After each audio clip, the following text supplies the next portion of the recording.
Hello दोस्तों, आपने हमारे साथ लास्ट एपिसोड में देखा द कंजोरिंग लास्ट राइट्स में कैसे जैक और जेनेट की एक छोटी सी फैमिली हरिकेन में तबाह हो गई थी और 1973 में ये लोग पेंसिल्वेनिया में आए एक छोटे से डुप्लेक्स घर में। जैक और जेनेट अपनी दो बेटियों के साथ इस घर में शिफ्ट हुए थे और पहले बहुत सब कुछ सही चल रहा था। फिर उनकी मदर भी उनके साथ शिफ्ट हुई और सब आराम से रह रहे थे, लेकिन धीरे धीरे उन्हें रियलाइज हुआ कि उनके अलावा एक एंटिटी भी घर में है या कोई स्पिरिट है जो उनको ये प्रेजेंस दिखा रहा है अपनी, जो बता रहा है कि आपके अलावा मैं भी यहाँ हूँ। लेकिन चूंकि ऐसा कभी कुछ हुआ नहीं जिससे उनको बहुत परेशानी हो, तो वो भी उसके रास्ते में नहीं आना चाहते थे। पर धीरे धीरे उन्हें ये रियलाइज होने लगा, कुछ ऐसे इंसिडेंट्स होने लगे जैसे किचन अप्लायंसेस जल जाना या बल्ब्स का फूट जाना, लाइट्स फ्लिकर करना, चीजें हवा इधर से उधर हो जाना।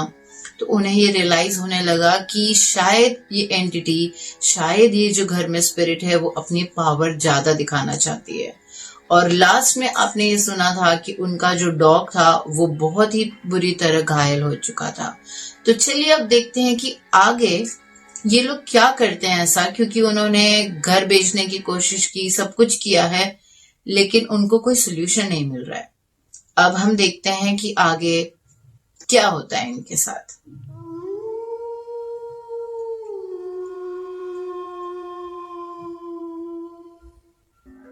काफी साल गुजर गए थे, इसी तरह चल रहा था, लेकिन अब हॉन्टिंग और भी ज्यादा वायलेंट हो गई थी।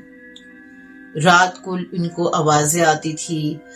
इनफैक्ट एक रात को ऐसा हुआ कि जैक सो रहा था और उसे किसी लड़की की आवाज आई। उसने सोचा जेनेट होगी। वो पलटा और उसने जेनेट की तरफ देखा। जैसे ही उसकी आंख खुली, उसके सामने एक दूसरी औरत लेटी हुई थी जिसका चेहरा एकदम पीला पड़ गया था और आंखों की जगह बिल्कुल गहरे गड्ढे हो गए थे। इससे पहले कि जैक कुछ रिएक्ट कर पाता, उस औरत ने जैक को दबोच लिया। उसने उसका गला पकड़ लिया और जैक घबराने लगा और तुरंत बेहोश हो गया। जब जैक को होश आया तो उसके पूरे शरीर पर खरोंच के निशान थे। जैक ने ये बात जेनेट से शेयर की। तभी जेनेट ने भी बात की कि उसे भी बहुत बार ऐसा हुआ है। उसे ऐसा महसूस होता है कि कोई उसकी चादर खींच रहा है या कोई सामने खड़ा है। उसे कोई एक लंबा चौड़ा सा काली शैडो जैसा कुछ दिखता है, कोई जैसे कोई इंसान हो, लेकिन वो उसे छू नहीं पाती, वो महसूस कर पाती है। और कई बार ऐसा हुआ है कि वो उसके पैर पकड़ता है और तुरंत जेनेट बेहोश हो जाती है, और जब वो उठती है तो उसके बदन पे चोट के निशान होते हैं। लेकिन ये सब यहाँ पर रुका नहीं। घर में एक अजीब सी बदबू आती थी हमेशा, जैसे सल्फर की। प्लम्बर को बुलाया गया, सारी पाइपलाइंस चेक करवाई गई, पर कुछ समझ में नहीं आया।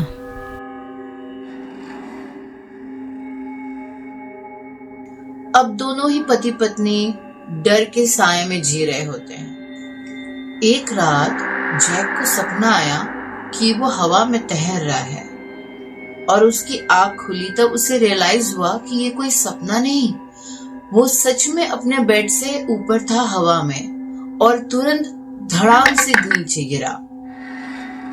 यही नहीं, एक दिन दोपहर को जब जेनेट आराम कर रही थी तब अचानक से कोई इनविजिबल फोर्स उसे बेड से नीचे खींचने लगा। तभी जैक तुरंत रूम में आया और उसने ये होता हुआ देखा। वो तुरंत गया, उसने जेनेट की मदद करने के लिए उसके हाथ पकड़े और बाहर की ओर खींचने लगा। उस वक्त पता नहीं ऐसा क्या हुआ, जैक के अंदर जैसे कुछ अलग सी ताकत आ गई हो, कुछ वो अपने कंट्रोल में नहीं था। उसने जेनेट को वहीं से उठाया और सीधा दीवार पर फेंका। जेनेट को बहुत गहरी चोट लगी। जेनेट नीचे गिरी और बेहोश हो गई। और अब इस घर का सबसे बड़ा निशाना बन चुका था जैक। जैक को एक रात टीवी देखते वक्त किसी की फुसफुसाने की आवाज़ आई और उस वक्त उसने उसका कान काट लिया। जैक ने ये दावा किया कि वो आत्मा थी और उसने उससे बात भी की और उसने अपना नाम बताया स्कब्स। जेक ने सभी को अपने चोट के निशान भी दिखाए। कभी कान फाड़ देने वाली चीखें सुनाई देती थी तो कभी सूअर की गुर्राहट की आवाज़ आती थी दीवारों के अंदर से। रात भर स्मल्स फैमिली का सोना नामुमकिन हो चुका था। 13 साल उस घर में रहने के बाद और 2 एग्जॉर्सिज्म फेल होने के बाद जैक और जेनेट स्मल्स फैमिली ने ये डिसाइड किया कि वो अपनी कहानी मीडिया तक लेकर जाएंगे। उन्होंने 2 मशहूर TV channels Larry king live और एंटरटेनमेंट टुनाइट का सहारा लिया और लोगों तक अपनी प्रॉब्लम पहुंचाई। नेशनल मीडिया ने भी पैरानॉर्मल ऑर्डिल को फॉलो किया। तभी दुनिया के मशहूर पैरानॉर्मल इन्वेस्टिगेटर एड वॉरेन और लोरेन वॉरेन ने इनकी स्टोरी सुनी और डिसाइड किया कि वो इनका केस अपने हाथ में लेंगे। 1986 में वॉरेन्स ने स्मल्स फैमिली के घर का दौरा किया। एड एक डिमोनोलॉजिस्ट था और लोरेन के पास साइकिक एबिलिटीज थी। वो ऐसी चीजें महसूस कर सकती थी जो आम लोगों के बस की बात नहीं थी। घर में कदम रखते ही लोरेन ने महसूस किया कि ये एक आत्मा का काम नहीं, इस घर में कई आत्माएं हैं। वॉरेन्स ने इन्वेस्टिगेशन शुरू की। उन्होंने घर में चारों तरफ टेप रिकॉर्डर्स लगाए और जल्दी ही पता चला कि ये कोई आम हॉन्टिंग नहीं थी। यहाँ पे 4 आत्माएं मौजूद थी। एक बूढ़ी औरत जिसे किसी को नुकसान नहीं पहुंचाना था, एक जवान औरत जो गुस्सैल सी लगती थी और बहुत दुखी थी,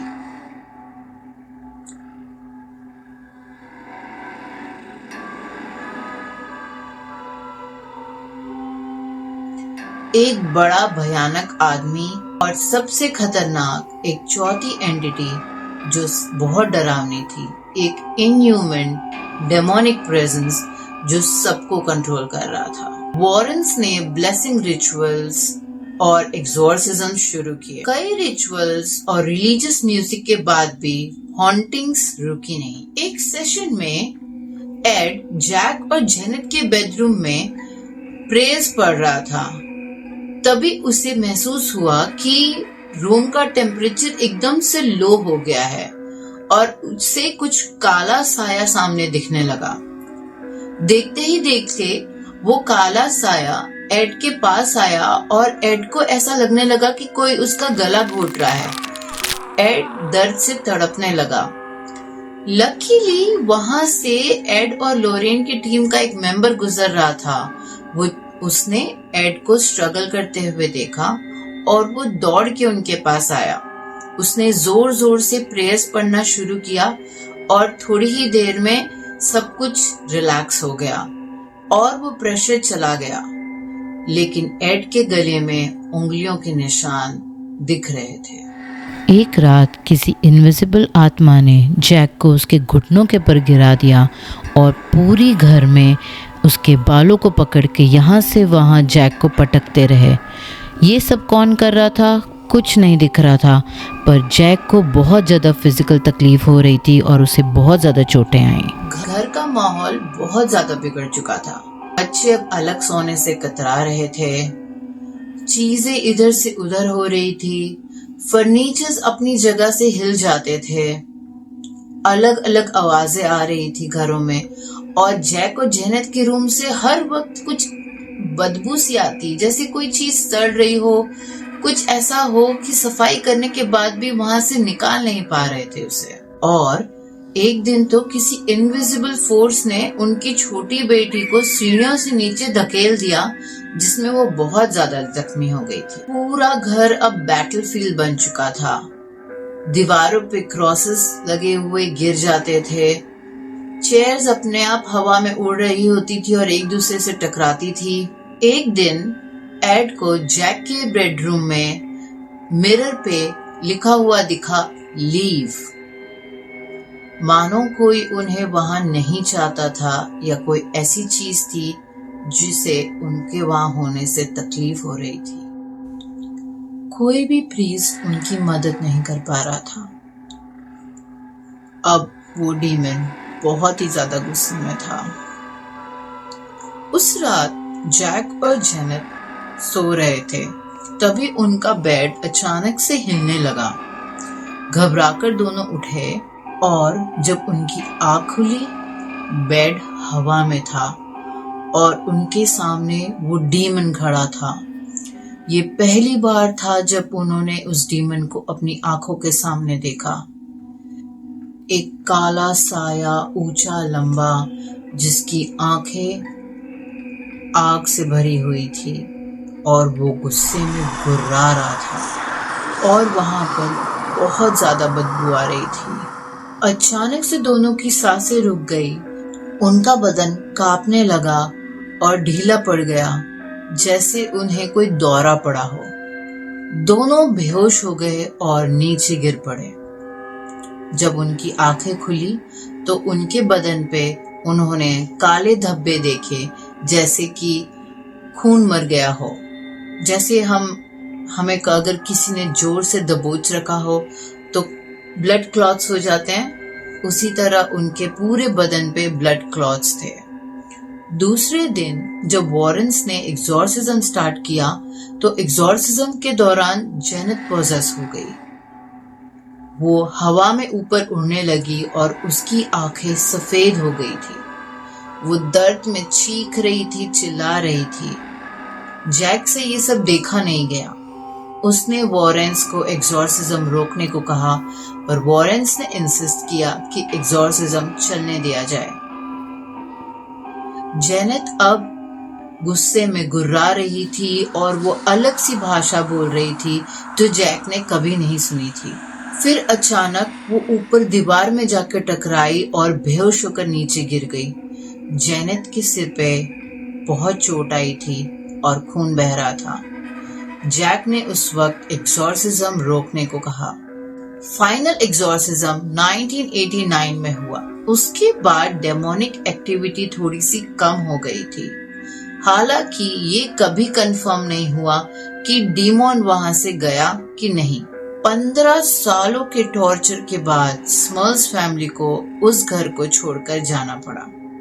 स्मर्ल्स फैमिली हॉन्टिंग को पैरानॉर्मल हिस्ट्री का सबसे भयानक केस माना जाता है, जहां पूरी फैमिली को एक इनविजिबल एंटिटी के कब्जे में रहना पड़ा। वॉरेंस ने भी ये माना कि उन्होंने अपने कंप्लीट कैरियर में कभी इतनी ज्यादा डेंजरस और भयानक एंटिटी का सामना नहीं किया है। It's very powerful. It's invisible. I don't care if you want to call it a devil or a ghost or a demon. There's something in this home which has the intelligence to inflict physical and psychological harm upon. ये इकलौता case था जो वो solve नहीं कर पाए।